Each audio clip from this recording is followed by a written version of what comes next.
7 p.m. on March 23rd. This is the scheduled Town of Dartmouth Planning Board meeting. As previously stated, the Planning Board voted in public meeting to continue meeting virtually in accordance with the Governor's 2025 extension of the virtual/hybrid open meeting option through June 30th, 2027. This meeting is public and is currently remote through the Zoom application and is being recorded. Welcome, everybody. We'll start with a roll call vote. Lori Miller? Yes.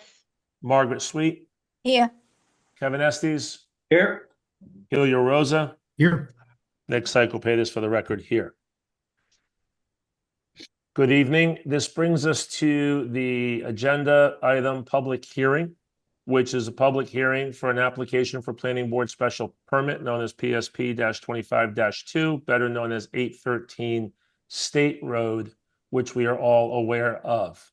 There's a letter on behalf of this project. I will let Dan discuss that at this point. First, Mr. Chairman, we just want to get a motion to open the yeah, sorry about that. Yep. Yep. Yeah, so backing up, we need a motion to open the public hearing. So moved. Second. Motion made by Helio, seconded by Lori Miller to open the public. Margaret. Oh, Margaret. Sorry about that. Helio Rosa? Yes. Margaret Sweet? Yes. Lori Miller? Yes. Kevin Estes? Yes. Nick Psychopatis, yes. All right, with the public hearing now open, Dan, go ahead, please. We discussed this a little bit last time. There was an item up in the air about the sewer tie-in capabilities. The applicant was working with DPW to sign a review to be done by Stantec, who is the town's review consultant for the sewer. They still have not finalized that contract yet. So at this time, we received a letter dated March 18th of 2026 stating to Chairman Psychopatis, we respectfully request a continuance from our scheduled meeting with the Planning Board on March 23rd, 2026 to the meeting on April 6th, 2026. And that's signed by Jamie Bissonette, who's the representative of the applicant, professional engineer for Zenith Consulting Engineers. At this time, I would recommend granting the continuance. However, for the next meeting, we're kind of running out of time for statutory deadlines. So at the next meeting, we're trying to get revised plans outside of the sewer question from the consultant engineer, all addressed. So that would be the only outstanding item. So at that time, the board could vote to close the hearing, hopefully on the April 6th meeting. And then that would just leave us with a condition for the certificate of action for the special permit that would basically say all outstanding issues based on hopefully a letter from the DPW that would be addressed. So that's what we're looking at. That's where we're at on this project. But at this time, I would recommend to the board to grant the request for a continuance till April 6th at 7 p.m. Dan, thank you. Any questions from the board or the public? Can I say something, please? Please, Lori. I'm a little disappointed in this. DPW asked this developer, who, by the way, is a town citizen, has lived in town most all his life, to do this study after everything had already been approved, and they haven't asked any other people to do this up until this point. It's a 15, if I remember correctly, Dan, it's a 15 apartment complex. 15 units, correct, as proposed.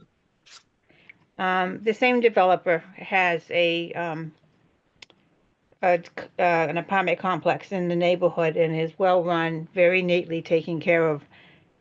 And I'm disappointed that we have put this developer in a pickle where now he has to extend an enormous amount of money to do a study.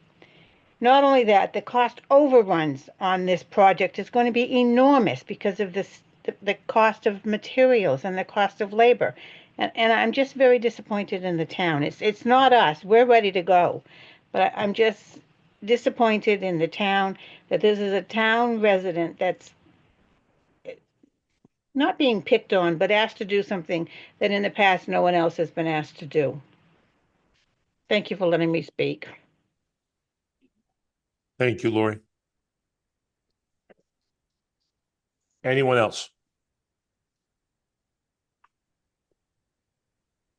Anybody from the public? If not, we're in a position to entertain a motion. I'll make a motion to continue this project to, this meeting to April 6th, 7 PM. Second, We have a second. Was that Helio? Kevin. Kevin, sorry, folks. Great. We have a motion to respectfully continue the meeting until April 6, 2026 on behalf of 813 State Road. Motion made by Margaret Sweet, seconded by Kevin Estes. Margaret Sweet, Yes, Kevin Estes, Yes. Lori Miller, Yes, Helio Rosa, Yes. Nick Cyclepatis, yes. At this point in time, we'll need a motion to return back to our scheduled planning board meeting with noting the fact that this has been continued. So moved. second, Motion made by Helio Rosa, seconded by Lori Miller to resume the normal scheduled planning board meeting of March 23rd, 2026. Helio Rosa, Yes. Lori Miller, yes, Margaret Sweet, yes, Kevin Estes, Yes. Nick Cyclepatis, yes. All right, that brings us to administrative items. Number one, approval not required, 253 Gaffney Road. Dan, you want to speak on behalf of that? Sure. This is an application, as mentioned, for 253 Gaffney Road, also known as Assessor's Map 24, Lot 10. This was filed through our portal application under PNR 26-2. This application is for the reconfiguration of said map 24, Lot 10 into two lots as shown on the plan. These lots are located in the single residence B zoning district. They will have the required frontage to be eligible for endorsement, and this would satisfy our regulations under 1.101.a of the Dartmouth subdivision regulations that state every lot to be created has frontage of the distance required by the zoning bylaw on a public street or a street the town clerk certifies is maintained and used as a public street. So at this time, it is recommended that the planning board could endorse this plan, and we have the Mylar in the office ready for endorsement by the board members. Thank you, Dan. Any questions or dialogue regarding 253 Gaffney Road?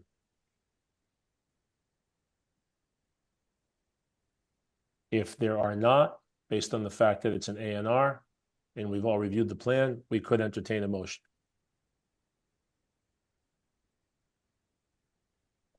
I make a motion to approve the A&R at 253 Gaffney Road as requested. I'll second. Motion made by Kevin Estes, seconded by Helio Rosa to approve the approval not required for 253 Gaffney Road.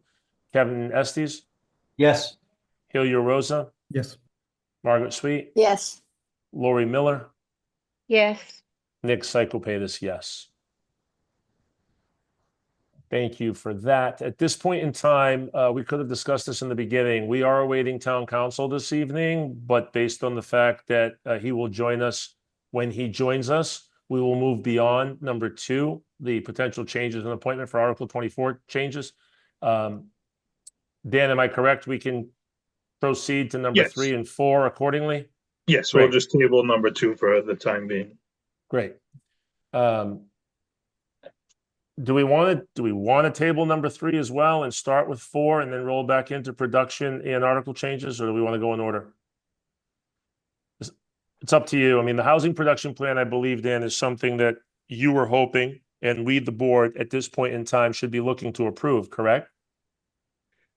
Yes, I do know there was one typo in there that'll need to be adjusted.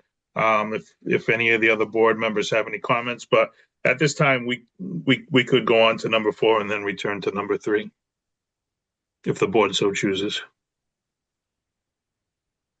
Okay, we got a thumbs up from Hillier. Other board members, are we okay with that? Yep. Yes, Lori and Margaret? Great. Yeah, Margaret, you're okay, good. All right, Yes. so let's go to administrative item number 4, release of lots from performance covenant for Golan Farms. Dan, go ahead on that, please. Yeah, so this is a request from the performance covenant for all 7 lots for the Golan Farm subdivision, also known as map 37, lots 20 through 20-7. It was filed in the portal under application RLPC 26-1. We did receive a bond that was reviewed by town council and the treasurer's office. The treasurer's office did receive the hard copy of that. It is on file. There's a letter in your packet from Gary Carrero, the director of finance and town treasurer, confirming that. So at this time, it is my opinion that these lots are eligible to be released from the performance covenant with the surety posted.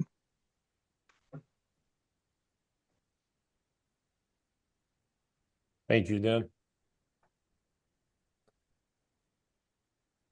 Do we have any questions specific to Golan Farms, the surety and the covenant?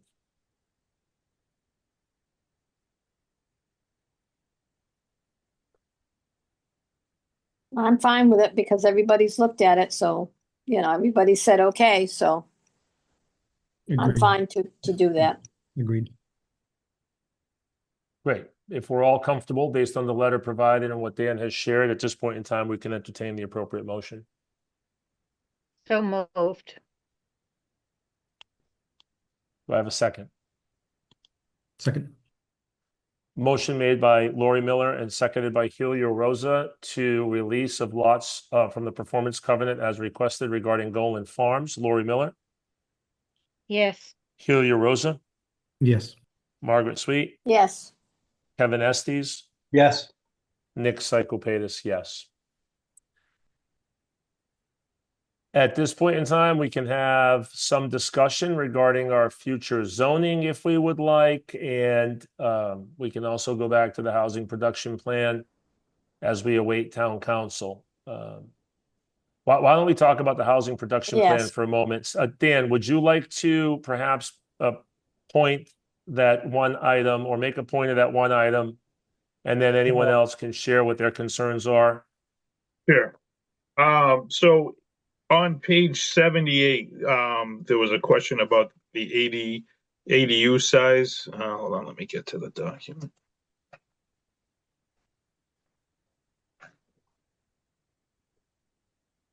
I believe it was listed at 600.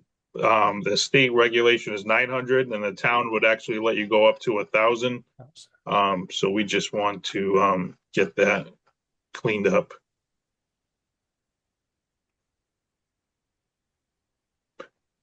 Does anybody else have any items that they want to address from the plan? I'm not gonna go through my detailed list because I already went over that with Dan, earlier, today. And, the only thing I would say is that throughout the document, especially in the beginning, a lot of abbreviations are used.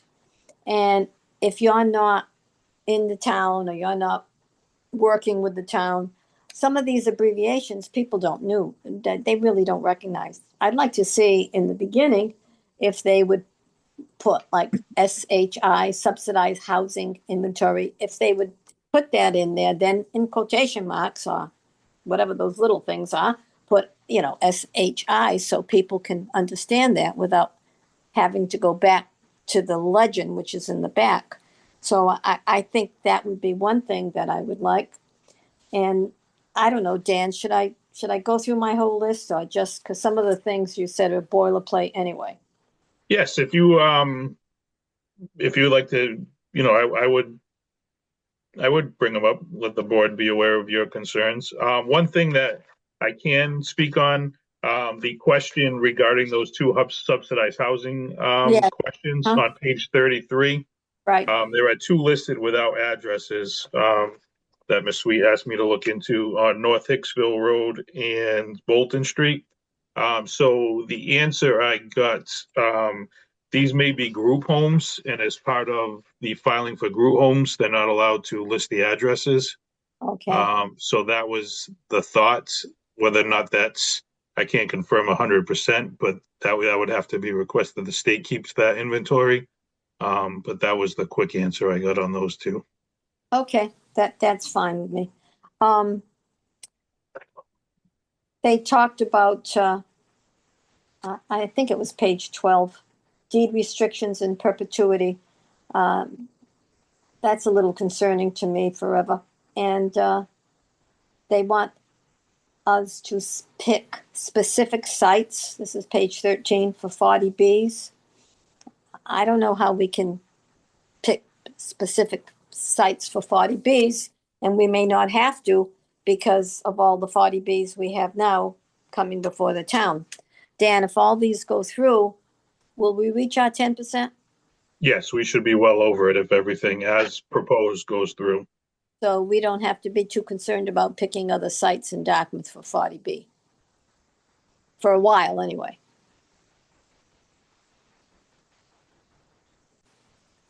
Well, Margaret, we can zone an area, but we can't zone specific sites. That's not kosher.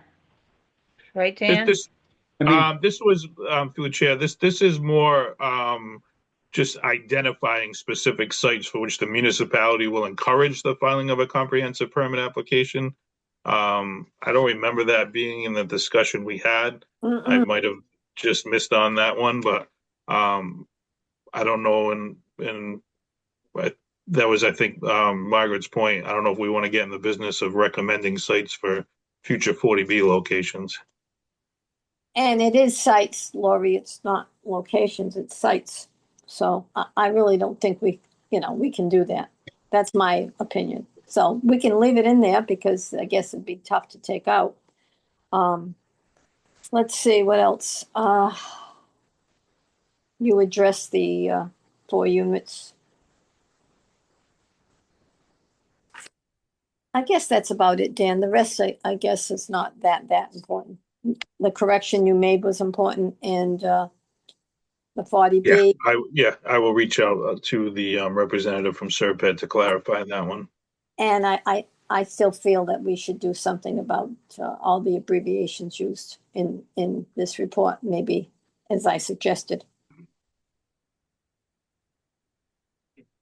I strongly agree with Margaret. When something is designed or available to the public, I like to think that not everyone is a specialist. The minute not everyone is a specialist, acronyms should not be used unless they're well defined, and they really shouldn't be in the back.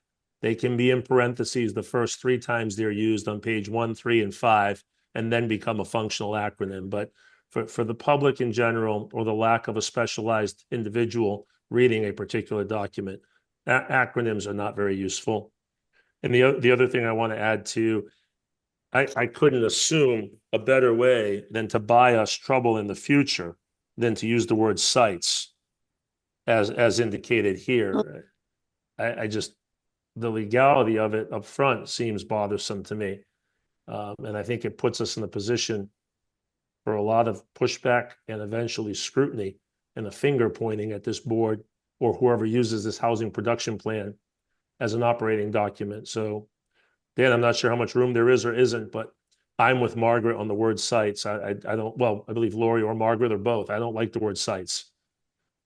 Sure, I can bring up these questions, like I said, back to the representative from Serped, get a final opinion on that. I can also run it by the selectman's office to our concerns, and then see where we go from there to make a final endorsement at the next meeting.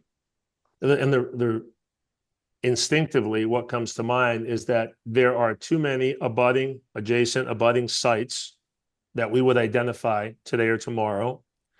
And there are almost equally so, abutting parcels of land that could be considered a site. And how do we make sure that we do not miss or not include as a matter of right what somebody should or shouldn't have in the future? Listening to it, it sounds dangerous. Well, that was my point. And we could, as Laurie said, we could identify an area, but not a site. There's a big Sure. difference between site and area. Sure. I remember conversation about potential town-owned sites Yes, for housing opportunities, but I don't remember that specific terminology. So I go back and look at our notes. yeah, I'll go, because I don't remember, I was there and I don't remember that either. I thought it was town-owned land that we could designate as possible sites. Right. And I want to expand on that. So not to complicate this or imply that or imply anything, no pun intended, but are we really talking about, if we get away from the word sites and we talk about an area, are we talking about boundaries, rather they be geographic pin drops? Sorry, and or street boundaries, which then is really taking the shape of an overlay, but it's not an overlay? Are we looking to use boundaries that way to define this? I think this is a different subject altogether, to be honest with you. I just don't remember that terminology being used in that form in the discussion. So Okay. I'd be just looking for clarification on that. Fair, thank you. Mr. Chair, I just have 2 cents if I can add. Please. So, as we've alluded to in the past, this is a very thorough document. It's got a lot of information. They did their due diligence. The information is valuable. In some ways, there's conflicting information that the data is yielding. But, and I go back to the way it's presented. And I go back to pages 11 and 12. And 11 and 12 are really our marching orders, right? Those are the where you want to go. Everything else is a lot of supporting data. And as we go forward as a board and as a town, using this as a guide, for me, if we go out, when this goes out to the public, and if others want to use and see a reference of where the board is maybe framing some of its thoughts, some of its decision making, I would love to find a way to highlight differently these 2 pages, because they're concise. There are our call to order. They are the direction that we want to take as a board. And like I said, when this is referenced to the public, instead of going through 181 pages of information, it would be helpful, at least from my perspective, to just shine a light on these 2 pages, because they give the town direction. Thank you, Helio. Different ink, different something, right? A background that somehow when you open this document, this screams at you as to why we're going the direction that we're going. And Understood. through you, Thank Mr. Chair, that's 11 and 12. So that's the housing goals and then the housing strategies. Right. Helio, you There's a lot of, go ahead. just to Dan's point, the information that comes after that, in my opinion, is what feeds those 2 pages.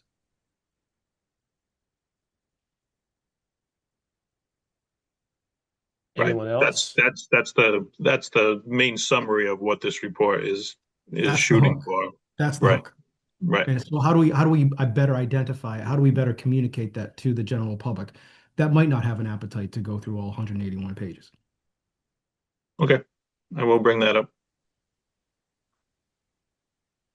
Well, maybe it's just the order that they're in, because it does, introduction, you have about a housing plan production. And then maybe we don't need to see the public engagement right there. Maybe we need to go into page 10 and the goals in 11. Okay, and then maybe go, just put that more in an order so that people will say, this is the housing plan, this is what we need to get done. But ask. Yeah, I mean, looking at the 2 pages, there's a lot of white there, so I can Yeah. see what Helio's talking about. Maybe give it a thicker border, something that just really draws your eyes to it as you're Right. scrolling through the document. Because I feel these 2 pages are the hook, they're the marching orders. Agree. Every other page blends into the other, right? This really doesn't feel like it's, in my opinion, the punch. So it would just be helpful, I think, to the board, the town, the public, to see that this is these are our orders. Everything else is what's supporting it. Got it.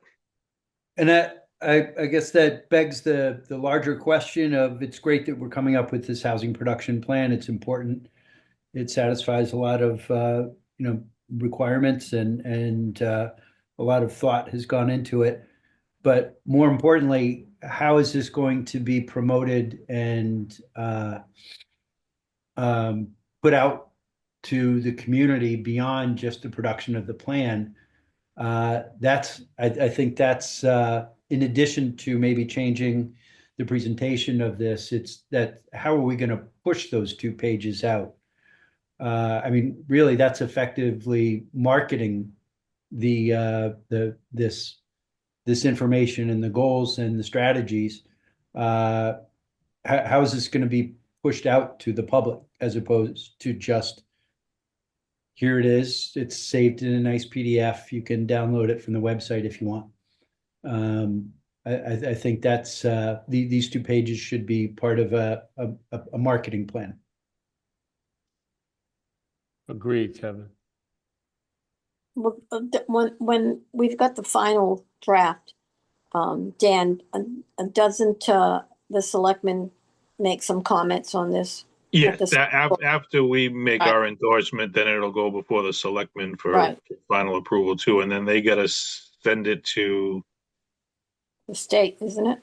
yeah, I'm just trying to think of what the department, I think it's the HLC, but I will, Yeah. for final approval, but don't quote me How on that one. long, Dan, how long do you think that will take? The state one, But so that we get the final copy, all approved by I'm everyone. assuming we should have it for the next meeting. These are minor things. Either they can make the changes or they can at least advise us and then I can report back to the board. But getting the approval through the state and everything, how long does that take? Do you know? I don't know that. I can ask. Because this might be taking these 2 pages and photocopying them and giving them to town meeting members also, so that Right. they can see them. If it's You know how approved, last year we gave a town meeting a copy of our goals or what we were going to work on. I Yeah. mean, this is something that I think would be important for town meeting to see too, to get it out start getting it out into the open. Even more so later on, as we're looking to make recommendations or changes at town meeting. When Dan has to stand in front of town meeting and explain the recommendations that we're making, we're not making them in a vacuum. These 2 Yeah, pages they've will already seen something. be, Yeah. supportive of any changes that we're going to recommend. So, So maybe we can do that in June or October, depending on when it gets its final approval. Right. I will find that information out. the public will recognize that the board is not doing this in a vacuum. We're not doing it on a whim, or Right. We're doing it in support of what the data already supports. Yes. And this will also go back to, assuming it's just these minor changes from our standpoint, this will also go to, all the stakeholders that took part in the meetings to develop this plan as well.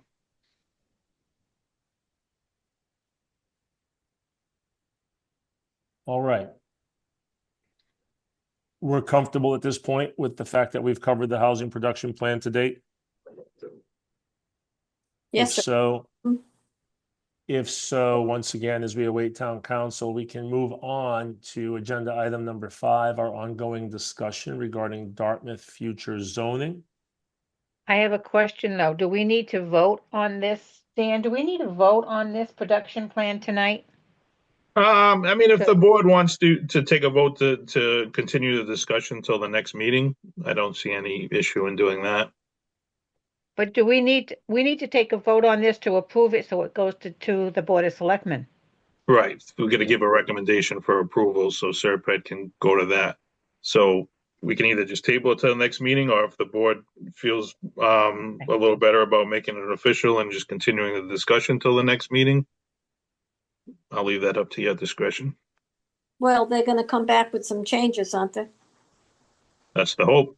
Yeah. So I think that we need to continue it till the next meeting. That's my opinion. Yeah, I agree. I agree with Margaret. I'm on board with that as well. We all know the pressure's on, and at that meeting, we Right. got to make a decision if we're going to push it forward or not. But Right. expecting changes and voting on it tonight just doesn't seem silly. Okay, sounds good. All right. So do we need a motion to continue it, Dan, or just the fact that we all agree that we're going to table this to the April 6th meeting? It's not a public hearing. It's not anything we're gonna issue, so Okay, great. it's whatever you feel comfortable. We can just table it That's till the fine. next meeting. Sure. So, yeah, unanimously, we have decided to table the housing production plan decision until the April 6th meeting, where we hope to hear from you regarding some of the items addressed. Yep. Moving on, agenda item number 5 is an ongoing discussion regarding Dartmouth future zoning. To be transparent, I was not present at the last meeting. Yeah, and I've actually missed 2 meetings in recent history, so I'm not sure where you as a board left off regarding future zoning. Dan, do you have any comments as to perhaps the last discussions were we at the overlay level? The one thing I will add that was put in the packet is the final regulations have been issued by the state regarding the 40Y regulations. That was one of the potential items for discussion in regards to potential future zoning. So I included it in that. I don't know if any of the board members had any comment on based on what they read through those regulations. A couple things I noted from our discussions that I can just call out. The starter homes have certain size restrictions. We talked about what those will be, so those are all listed in there. Number of homes that have to have certain bedrooms, that's all been listed. One item that came up as a possible option in the income restricted units, we talked about if there could be kind of like a trade-off, pay for, something else that might not be in here. It's specifically laid out in these regulations that starter home zoning may not provide for payments in lieu of income restricted units. So the income restricted units would have to be part of whatever development that we had. It kind of talks about site plan reviews. So if we came up for regulations to allow for flexibility and creativity, so they're kind of looking at it to, be able to have some flexibility in how we would design these projects. They do have provisions for mixed use development projects in there. So that's something we talked about. So we can see how that goes.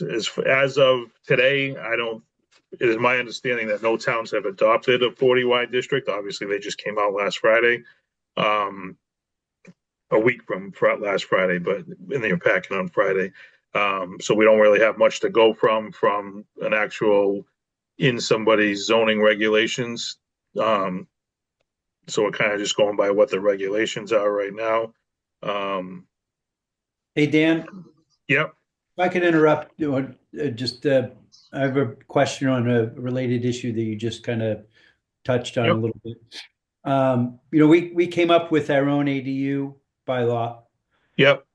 Then the state followed up with their own version of the bylaw. So for the towns like Dartmouth that were a little bit ahead of the wrinkle and came up with their own, there were some inconsistencies between the state and the town bylaw. Yep. And I remember that there was some discussion about, well, which version of the differences was going to prevail. Has there been any final discussion or decision on, hey, 900 feet versus 1,000 feet, or any difference? Because 100 feet could be a difference.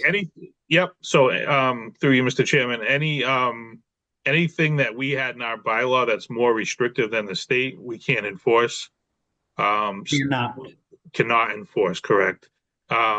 Things that are more generous, like the 1,000 square feet, as long as it's more than half of, less than half of what the size of the building is. So the size of the existing dwelling is only 1,800 square feet. They'd still be limited to the 900. If they were over 2,000 square feet, they could do up to the 1,000 that's in our regulations. There's still court cases going on a few of these things, which is, I've stayed in contact with town council on this, to see when we want to look into removing some of the things from the bylaw to get it into compliance with the Attorney General's comments. So we're still kind of on hold on that and seeing how certain things play out. And there's still, like any other new regulations, people are finding things that don't quite mesh. So those court cases are ongoing. So we don't want to rush too quickly into revising that bylaw and have to make a third change. So as it is right now, it's working for the people that are applying for the ADUs, the zoning enforcement officer. And like I said, anything that's more stringent in our regs, he has to go by the state guidelines, but he can't allow up to the 1,000 square feet for the house is 2,000 square feet and above.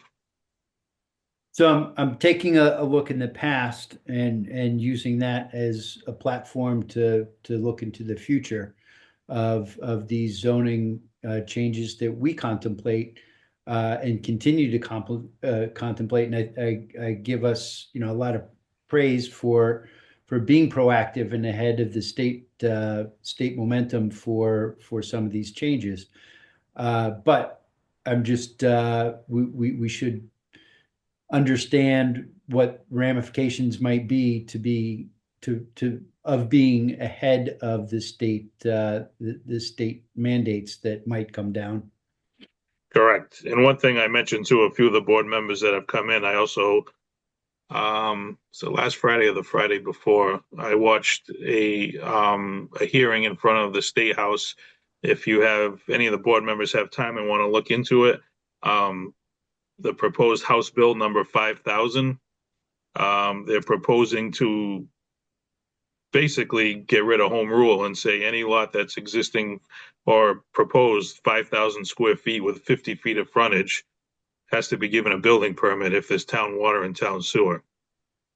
That to me seems pretty extreme. I'm hoping we don't get to that point, but that's obviously something we need to keep an eye on because that'll drastically impact even the need to come up with these other forms of housing.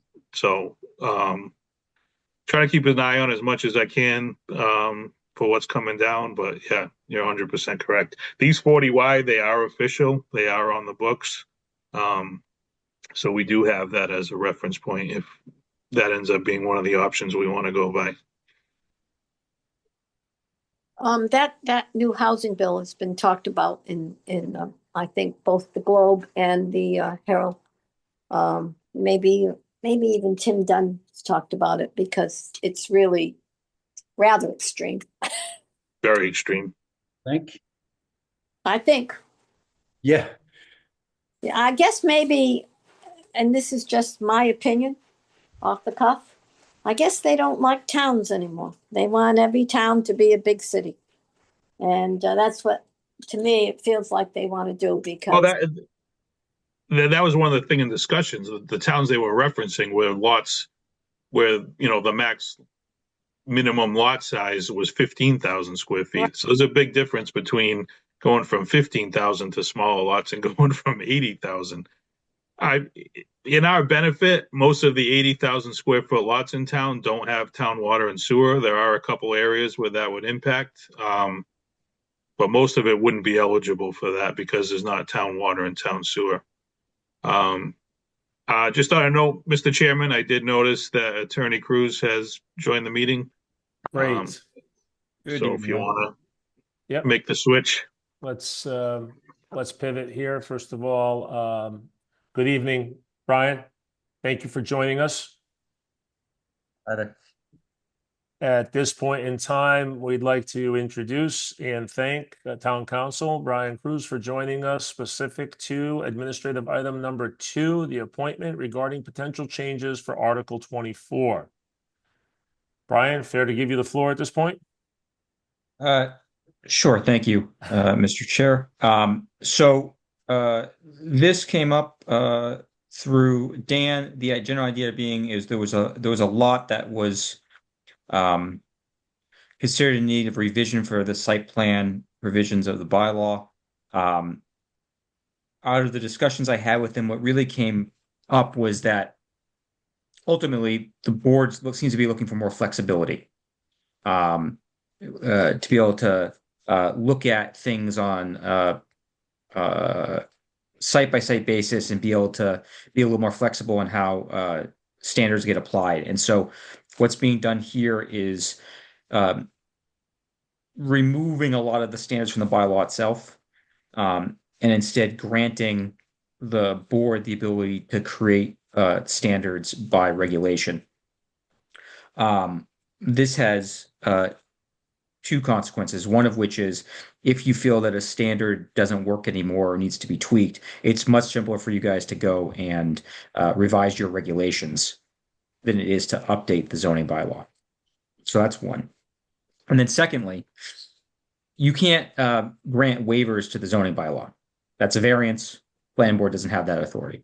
But you can create through your own regulations the ability to waive in any given instance the standards within your regulations because they're your regulations. So similar to how you would do subdivision approvals, if waivers are requested, you could grant them if you thought it made sense to with conditions. You could do that under site plan review as well because they're your own design standards that you created through regulation. So those would be the two benefits that would come out of this change. There's some other technical things that have been revised, but that more came from Dan and Ross on the technical end. From a legal structural perspective, that's really the big change that would be taking place is how the actual design features themselves are created and amended from time to time. So I'm happy to talk about that in more detail if you'd like, but that's really it in a nutshell in terms of how this would be changed. And obviously, I also we updated the regulations as well to see what they would look like. Obviously, you wouldn't pass those until and unless town meeting approved the bylaw change. And then the AG did as well.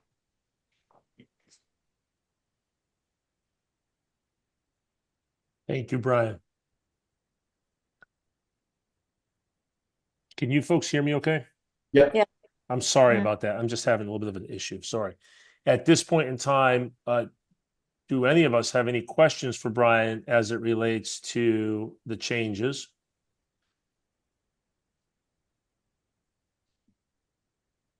Just to clarify, Brian, for the public, we're making it clear that the board with these changes would be able to make changes without going to town meeting in an effort to better improve our process and opportunity to be more flexible in the future, correct? With respect to certain things around design standards, you would not be able to change setbacks, Understood. Right. requirements. Dimensional things would be staying in the bylaw. Architectural features, parking plan design, that type of thing would get pulled out and would be within the scope of you guys deciding through your regulatory process.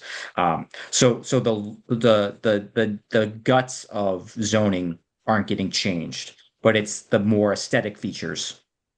Rather than you guys having to try to figure out how to one size fit all the aesthetics into the bylaw and then finding out that, oh no, it doesn't work. We need to go back to town meeting again. It's an attempt to make that process easier for you guys to update the aesthetic aspects of site plan on a more continuing basis. Sure. The reason I asked the question that way, I want to make it very, very clear to the public that we are not making an effort to act as the ZBA and or have such controls, that this has nothing to do specific to what Attorney Cruz said, the dimensional requirements of zoning. So thank you for that clarification, Brian. That should be Anybody made, from the board? that should be made abundantly clear on any document of what the reason is for the change. Leave no ambiguity. No, and I like it, explain that, the planning board, if we find out, we can change this without going to town meeting. And Brian, what do we do? Just go have a regular meeting? If we You would have a decide, public hearing. It would be an Okay. update to your regulations. You'd have a published hearing, the public can comment. And then you'd proceed accordingly, just like the Board of Health does its regulations or Okay. Concom does its regulations. So for example, you could not alter the parking space numerical requirements. but you could decide, we want to change the size of them, the orientation of them, that type of thing, how far or close they are from a building or a roadway. Those little design elements would be within your purview regulatorily. But you would not change, for example, if a particular use says you need one parking space per 300 square feet of floor area. That is what it is. That's in the bylaw. That's not changing. All right. Thank you, Brian. Mr. Chairman, if I could through you, Please. just a couple of quick examples. So in the bylaw, there would still be the special permit requirement for parking reduction. So that would still be something that would need a special permit that would stay in the bylaw. Another example, as Attorney Cruz mentioned, with setbacks, that's something that we've had applicants that have gone to ZBA requesting, side yard, front yard relief from parking. That would still be a requirement that they'd have to go to ZBA. So things like that wouldn't be something that the board would be able to waive. It would have to be a variance request through the ZBA. You're really talking about design standards for parking, landscaping, drainage, Right. lighting, that type of thing. Attorney Cruz, I just had one question that came up. Sure. In the sections for applicability, for the non-residential uses in a residential district, it had in there the caveat, including exempt uses defined under MGL Chapter 48, Section 3. Yeah. That was a question that came up actually recently. Why this isn't exempt where other parts of the zoning bylaws they can get exemptions from. Specifically, this was for a educational use, and they were wondering why they had to come to site plan for parking facility. So the only thing that 40A Section 3, and particularly the Dover Amendment provisions of that section, exempt particular uses from is any use restriction. Right. That's it. Dimensional requirements, Yep. Any underlying design requirements in that district, they still have to go through those. Aquifer district, something like that. Now that being on a fringe case that they could demonstrate that there is what is essentially on the surface a dimensional requirement that's already been put in to essentially prevent them. But as a general matter, of course, they don't get to exempt themselves from the general standards of the district, or in this case, the general standards for site plan review in general for non-residential uses. They just get to say, well, we know that you don't allow, X use in this district, but we get to go there anyway. That's their only exemption. So it is appropriate to keep that terminology. Yeah, absolutely. Like you can absolutely require them to go through site plan review. Where it gets a little sticky and it maybe that there's some confusion is some towns, because site plan review is not a statutory thing. It's a creation of case law in towns. So when this was first evolving decades ago, some towns had site plan review incorporated into their special permit process. And so there's a line of case law about special permit site plan review versus as of right site plan review. So if you had only special permit site plan review, that would be a problem for the Dover uses. But since our site plan review is as of right, it's not an issue. Okay. Excellent. Thank you very much for that clarification. And the only other note that we had remaining through our back and forth was the question on the parking levels for considered stories in regards to parking facilities. Yeah. It seems to be, from my opinion, just to remove that section, but I just wanted you to give the board your opinion on that. I want to go back to I was looking for my comment. I found it. Okay. So whether you have this or not, that's a policy consideration. I just don't think it makes sense to put it in here because it has implications for other parts of the bylaw. If it's something that you want to think about as a requirement, that's fine, but it should be incorporated into the zoning bylaw in a way that doesn't contradict provisions from other district bylaw provisions. I think my example was in Bliss Corner, the setback requirement's actually modified based upon the number of stories, so that could have impact there. So I would just, what I would say is I would, if this is something you're thinking about, I would think about it separately from revisions to site plan review. Okay. That's all. And my last comment was just in procedurally how we go about if getting the regulations on the books. So if assuming we get the town meeting in June, that gets approved, would we Yep. then hold a public hearing directly after that to go through these regulations? So you could, if you wanted to, I would just make clear, if and when you do so, that any vote approving the regs is contingent upon the AG still signing off on the bylaw revision. If you don't want to wait for the AG, you're in a little bit of a weird situation because technically, the approval of the bylaw by the AG would retroactively make it effective to town meeting date, but you're obviously not going to be operating under this after town meeting until you make sure the AG signed off on it. So, for all practical purposes, you're not going to be utilizing the regulations until we get confirmation from the Attorney General's office that there's no issues with the warrant article. So, if you want to go ahead with the approval process for the regs in the interim, you could. The only thing that's kind of interesting is at that point, is it clear that you have the authority to approve them? I mean, retroactively, you would. You may want to just hold off until you get the Attorney General's approval. While what I could say is you could have meetings discussing the regs to get them in a final format that you're happy with. And then once the AG approval comes through for the bylaw change, then hold your public hearing for the final public comment portion of that with a final document that is pretty much ready to go from your perspective. And then you can get that on the books pretty quickly. But I would not. My concern is just the bylaw gets into effect and then we don't have the ability to enforce the regulations. Yeah. So one thing you could do, we could add in a provision into the warrant article itself that says that until such time as I have to think about it. It could be in the warrant article itself, or it could be in the bylaw revision, but something effective until such time as the planning board approves its first iteration of regulations under the new authority under the bylaw, that the prior standards under the previous iteration of the bylaw for design standards will be the default standards. And that way there's just continuity.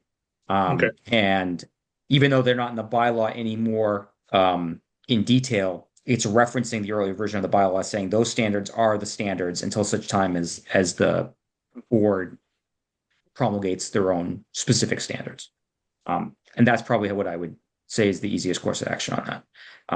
And I want to think about whether it makes sense to actually have that as a provision in the revised bylaw itself, or whether it should just be a wording in the warrant article. Okay. And just for the sake of the board, just as a reminder, we are having our public hearing on this Article 24 bylaw change at our next meeting on April 6th. That has been advertised and ready to go for the next meeting.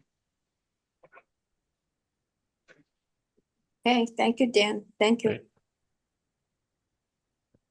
Thanks, Dan. Thanks, Brian. Any further statements on behalf of the board or questions?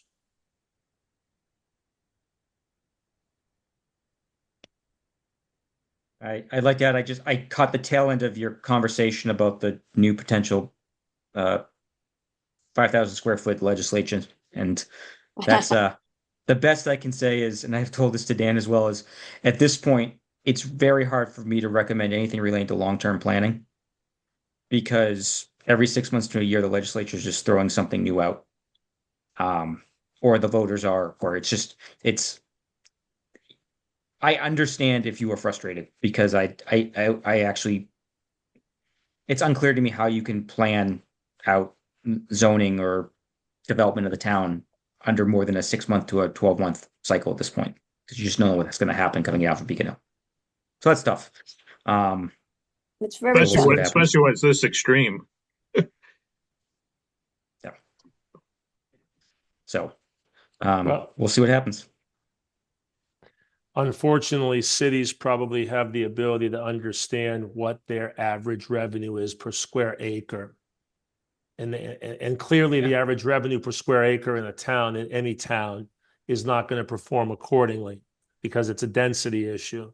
So it's an unfair argument, I think, from the state to look at city jurisdictions and impose them or apply them perhaps conceptually to towns. Fortunately for us, I think there are very few postage stamp lots left that would take advantage of this, correct? Well, it's not just existing. They can propose under the Right. current iteration of this bill. Yeah, I mean, they could find it viable that they could take a lot with a house on it, knock it down, and they have 4 lots. Right. They can Yeah. create. Right. That's As the long, scary. as long as there's municipal sewer and water available. Right. That's Sure. the one caveat that could be helpful to us. I just And think what's tough, yeah.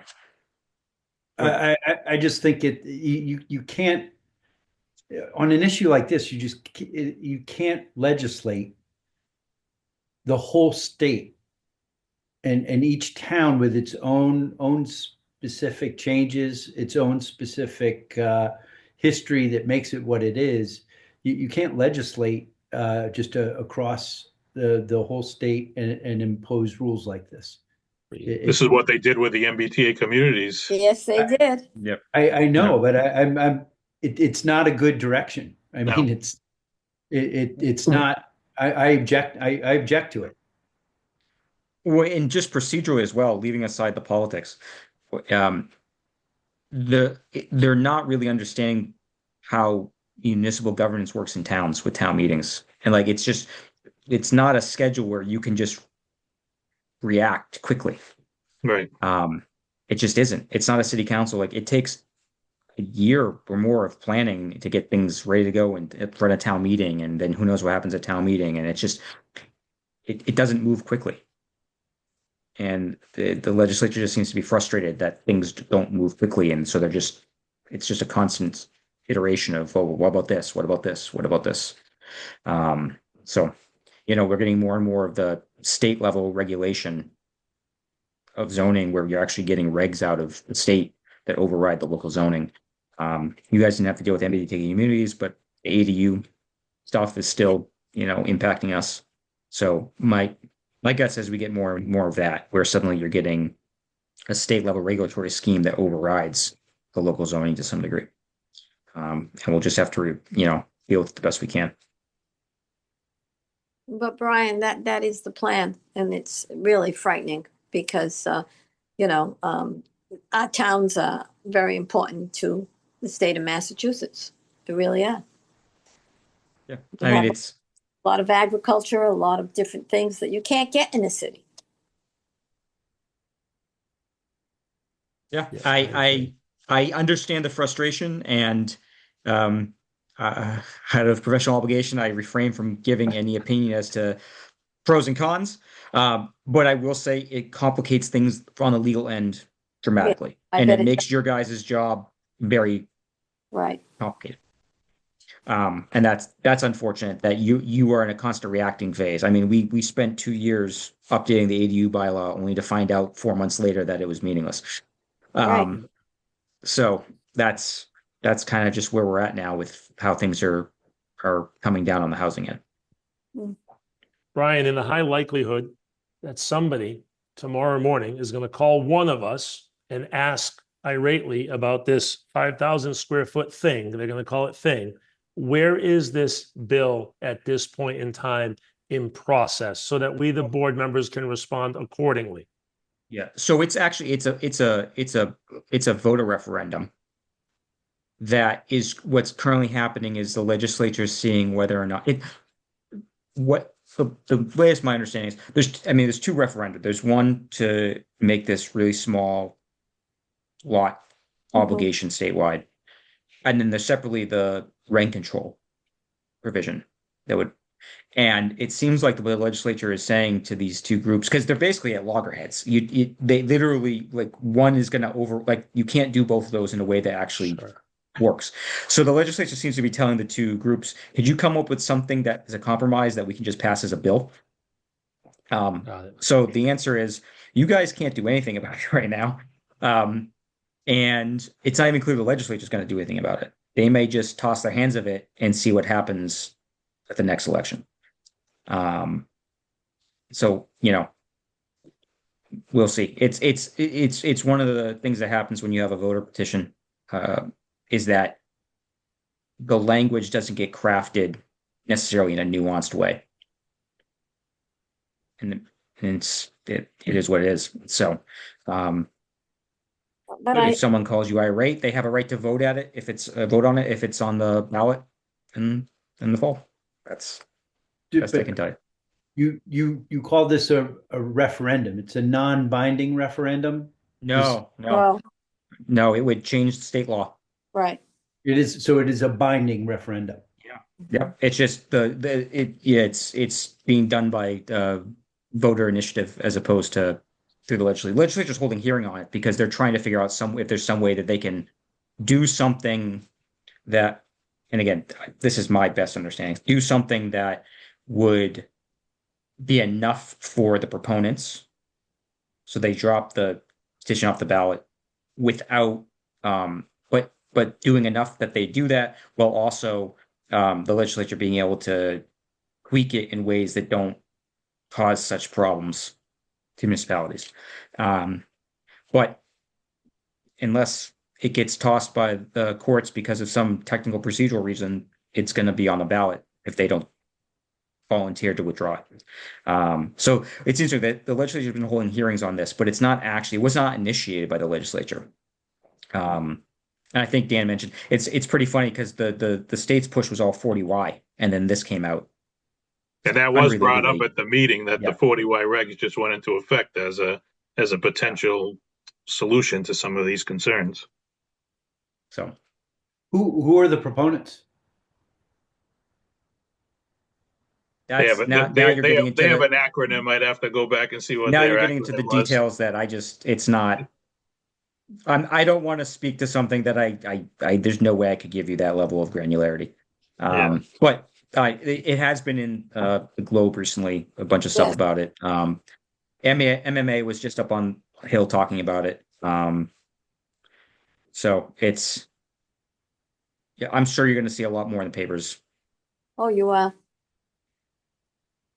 It seems so counterintuitive that zoning and topics such as this one are so fluid in such a short amount of time, counterintuitive to the boards and the efforts that are made to create policies, maintain standards, and employ them and approve them and produce permits that are going to fulfill those obligations. And then you make all this effort and you're back to like the ADU was a great example. So many of us talk to so many people about that ADU bylaw. And next thing you know, we're talking about the states. And while we have you, Brian, I'm befuddled a little bit and probably just showing my ignorance on the procedures here. How is it that a referendum can be proposed and in a binding manner? So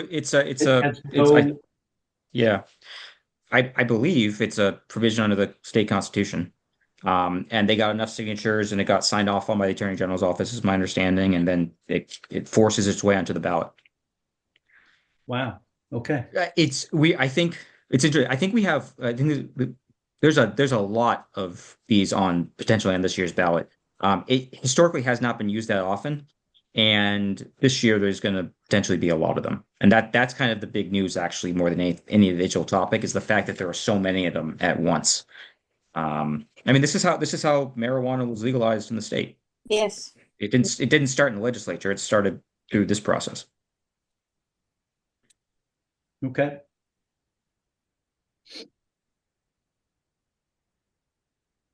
Thanks for your input. Really appreciate it, Brian. Yeah, no problem. Anybody else? Any further? Oh, sorry, Margaret, go ahead. No, just thank you, Brian, because this is good and your explanations are always really easy to understand. So, Thank you. I appreciate it. well, it's the truth. Thank you. On my behalf as well, Brian, I thank you for your time, your explanation, and all that you do for the town. Without I you, appreciate you guys also waiting on me to get here. So thank you. I know you might have been sitting around waiting for me, but I appreciate you guys. Brian, We we're have the plenty planning to board. do. Do you really think we had anywhere to go? I was getting back from ice skating practice. Oh, I remember those days. Ah, I love it. You're Thank not you, assuming Brian. that you're just assuming I wasn't the one that was ice skating? Like it could have been my ice skating class. If that's the case, Kevin and I can show you how to skate. There you go. Thank you so much, Brian. All right. Thank you guys. Good night, Thank Have a Brian. you. great Have a night. good night. You too. Bye.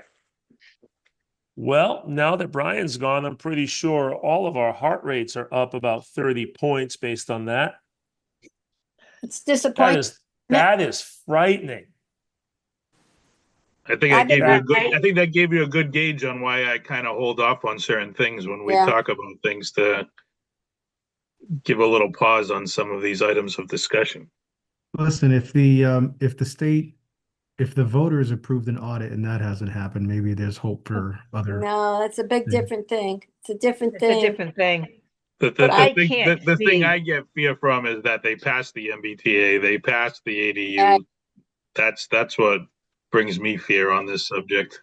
The rent Do control. you housing. honestly think that the people in towns like Dartmouth would vote for 5,000 square feet? Of course not. But it's not Exactly. the town, It's not going to be up to us. the whole state. Right. Well, there are Like more it's- towns than cities. I would hope. I mean, You know the thing that's fearful to me is it would come down to marketing. Just like we were talking about Yes. marketing the housing production plan, Yes. which of the two groups, for and against, has more money to promote it more effectively as a solution, or to put it down, who does a better job at marketing? Well, it's headlines, like you said, marketing. It's headlines. It's showing the 25 to 35-year-old crowd is leaving the state in high volumes, and how do we solve that problem? And some of the other provisions that came forward, why aren't they showing the results? And that was one of the arguments. The only way we can get these places affordable for that missing middle is it's a land equation. There's only so much land. Well, how do we make land affordable? Change the density. That was one of the big arguments. But you have to see too that Route 128 corridor in the bigger cities in this town, and in this state, they're going to vote for that. People are going to Right. vote. So Right. they're going because of the housing crunches in some of these areas. And like I had mentioned right before Attorney Cruz came on, we're talking about drastic differences between 80,000, even 40,000. These towns, what they're talking about, zoning is 15,000, 10,000, 12,000. It's not as dramatic to a lot of these voting communities.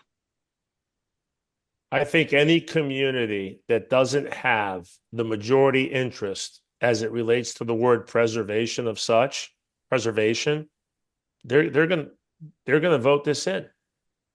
I mean, the reason we're so adverse to it is because we understand the nature of our town that needs to be preserved. We understand parts of our town carry more commercial burden than others, but we maintain a good position, I think, as a board and as a town, understanding the nature of each of those parts of town.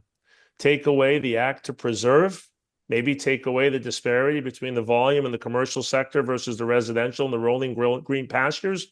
Making this decision will be a lot easier. And I'm afraid there's a lot of people that will vote that way. So to Kevin's point, I don't think it's a slam dunk. No, No, it is. it's a numbers game. Well, But it's something I'll definitely be keeping an eye on, and I will, any information that comes across my desk, I will definitely be informing the board.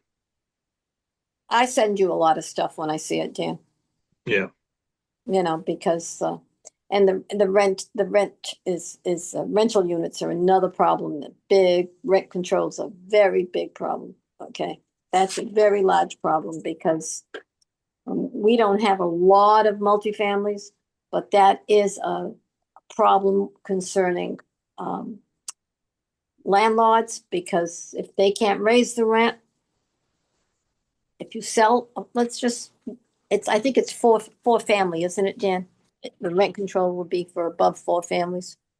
I believe so. Yeah. But we also have just in our neighboring city, New Bedford, the Well- regulations that they're putting on the books about Right. having higher densities on properties. And So parking, it's, yeah, they've yeah. changed, so, parking's drastically reduced and they're allowing higher densities Parking. on lots, small lots. I just think it's problematic because, you don't want to change things too fast. You've got to kind of ease into changes. You can't change it like they're talking about because once you change it, you can't change it back. You're stuck. Once you start subdividing these lots. Right. And that was one thing, that was the one thing that was concerning in the discussion was like, well, year one didn't pan out the way we wanted to. Okay, it was year one. Right. You can't, you don't need to change directions completely after year one when we had high interest rates and other things going on as well. Sure. I think, no pun intended, evolution takes time. When towns evolve over time, it's a very natural phenomenon and it's more easily accepted by all parties, the young, the old, and the middle. When you just make a blanket statement and create a tidal wave of some sort, it's very disruptive and not easily acceptable by many, and it forever changes the landscape. So we clearly would be a town that such bill would be extremely adverse to. At the same time, probably good segue to make this statement. I really want people in town to recognize the difference between what boards do, including our board, and property owners' rights. It's important to know what the zoning bylaws offer to one to do or not do to their property and recognize the fact that some of these boards have no control over the outcome of what happens on a particular parcel of land, i.e. do not build or develop or don't develop. So I just thought it was a good opportunity to make that clear one more time. Anything else on this subject at this point in time?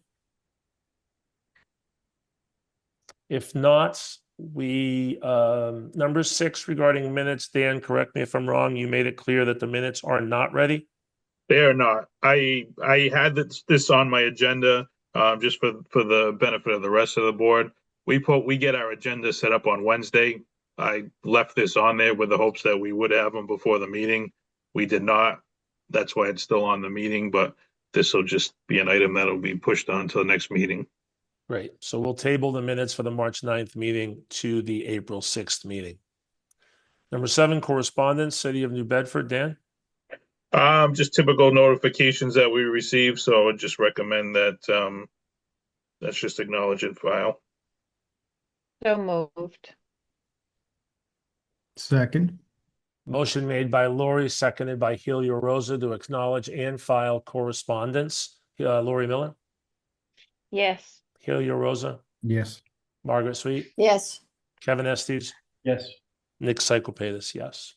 Brings us to number 8, old business, new business, incoming ZBA application, legal ads. Dan, do you want to run with that? No new applications. There were 3 decisions that were in the packet. I don't know if any of the board members have any specific questions on them. One, ZAV 2513, that was actually withdrawn by the applicant.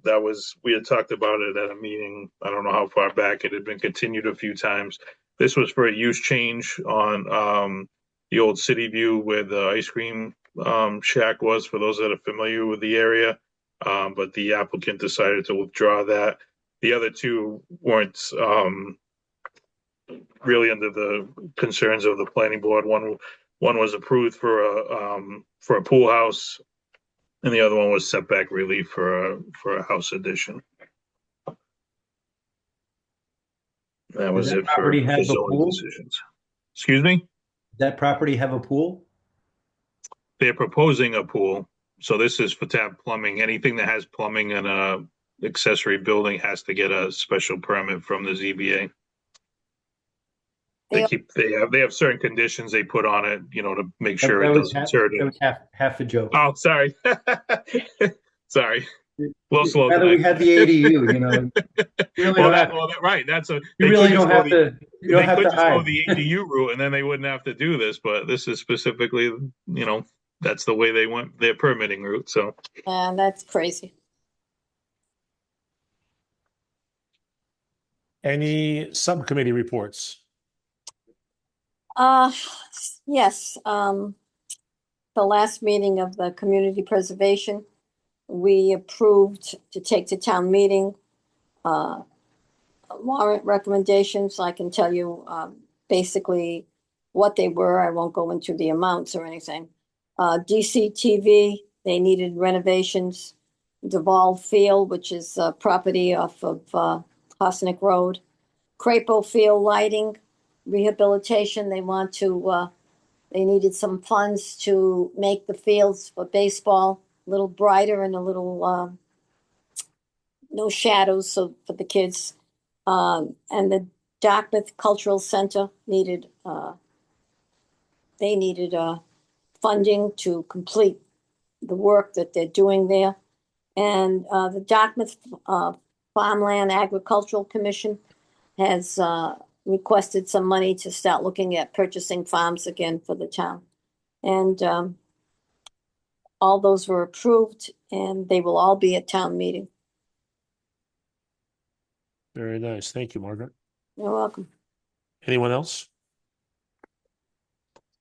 I If- have a Serpent meeting on Wednesday, so I might have something to talk about that. It's not really a board under the planning board purview, but if you're okay with this, Mr. Chairman, I'm the chairman of the Broadband Commission. And is it okay if I just give a quick little bit of news on that front? Please do. Please do. We have a fiber provider that is not Verizon that has taken permits out, or it's my understanding that they've taken permits out, and the company is called Ripple Fiber, and they are planning on laying fiber to the town. So it would be very similar to Verizon Fios, and it'll hopefully be a very strong alternative to the areas that are really don't have any other options besides the coaxial cable that's presently being offered. Well, that's good Great. news. Thank Yeah. you so much, Ken. have you, through you, Mr. Chairman, Kevin, have you seen like a map of the area that they're starting with yet? Has that been submitted anywhere? I have a tentative map. I mean, I am very hesitant to share it until I meet with them on the 26th. Okay. And ask them for their permission before I share it in a broad spectrum. No pun intended. I see what you Really, did there, that was Kevin. I not see what intended. you did there, Kevin. I really was not. You're full of them today, Kevin. You're full of them. I like Oh it. my God. Okay, Like it. Kevin. Thank you. Nice. Thank you very much. Yeah, Master Joe, plan. down left. Dan, do you want to talk about the master plan at all? Nothing really with the master plan. We kind of been talking about obviously site plan review. That's gonna, go into the commercial side of things. Obviously, the housing stuff that's gonna impact from that standpoint. One thing just for a planner's report, I had sent an email out to the board for a little quick seminar on the new energy sitting regulations that came out.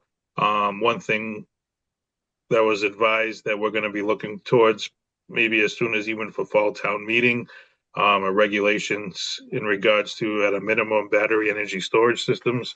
That's a big up and coming thing right now. I'm going to be meeting with a few different departments tomorrow and the fire chiefs to start the discussion on that. So as we progress on that a little bit, that's something we might be looking for as a planning department to revise, similar to like the solar system, the solar bylaw. So you're talking about where we can situate these things? Probably at a minimum to start. If we're gonna restrict those to not allow in residential districts, um, they're associated a lot of times with the bigger solar Right. arrays. So that's a big concern for fire suppression, which is why I'm meeting with the fire chiefs on it. So just basically kind of starting the discussion on that and seeing what we want to do, because I think there are some coming in now that aren't specifically associated with that through like the EverSources of the world to have those battery energy storage systems. So um, we're gonna have to take a look into some of those regulations. Right now, we're talking about legal cases, whether or not they fit into the Dover Amendment that we just talked about with in regards to some exempt uses. So there's some question on that of whether they can just be by right. But we can look into districts where we'd allow it at a minimum, like I said. So it's just something we're just getting started on, but just want to keep the board appraised of what we're looking at in regards to that. Dan, I am hearing more and more people that have a solar net metering agreement with EverSource and solar panels in a residential application and contemplating ditching the net metering agreement in favor of bringing a battery inside the house. Yeah, I don't think it would be stuff for that. These are like big Right. heavy duty battery systems. Okay. Yeah, I know, like it seems like that seems to be the way they're going for credits now. You're not getting the credits for the solar panels, you're getting the credits for the batteries now. I know that's something that they're looking at, which I can see the validity of that, right? You're paying for the solar, and then what do you do with it? At least you can have some backup battery. You have a blizzard like we had a little while back, and if that gives you a little extra time to power your house if the power's out for a day or two. But yeah, I don't think this is for bigger capacity questions. Okay. At least what we're talking about through those regulations through the DOER. Got it. Thank you. Any department updates, Dan? Nope, that's it. All right. All right, from my perspective, I want to apologize for not being present last week. I appreciate Kevin Mello. Sorry, Mr. Chairman. One thing I did want to, we talked about briefly, and I just wanted to make sure we don't forget. We do have that public hearing set up for our next meeting. I know one of the board members isn't available that day, so I just want, we talked about, I just want to bring up, if you, hopefully the rest of the board members could be there to let us know, because it is a public hearing. And if you are unable to attend, if you wanted to write a letter, email, voicing your support, voicing your opinion, that could be read in at the meeting. That would be appreciated too. Thank you. There, thank you so much. Just premature roll call vote, but as expected for the April 6th meeting, Lori, do you expect to be there? Yes. Margaret, you expect to be there? Yes, I do. Kevin? Yes.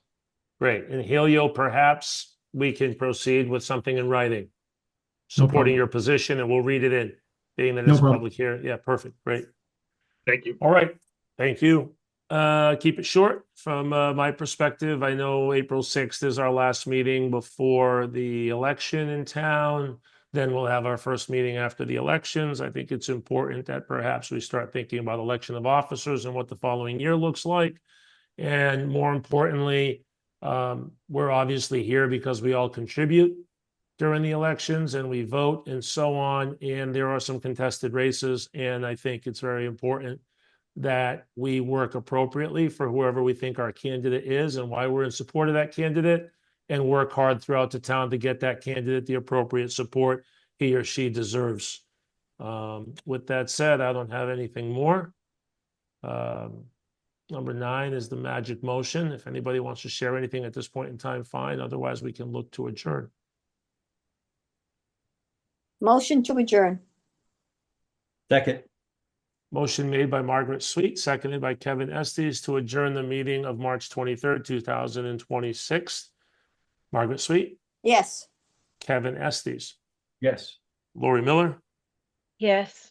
Helio Rosa, Yes. Nick Psychopatis, yes. Thank you to all of you. Great meeting. We will not go to bed thinking about 5,000 square feet. We'll give this some time and we'll discuss it in the future. And we have a You Mylar and the surety ready to be signed when everybody can come in and sign those. Excellent. Okay. Thank you all. Thank you. Thank Good you. night. Good night. Good night.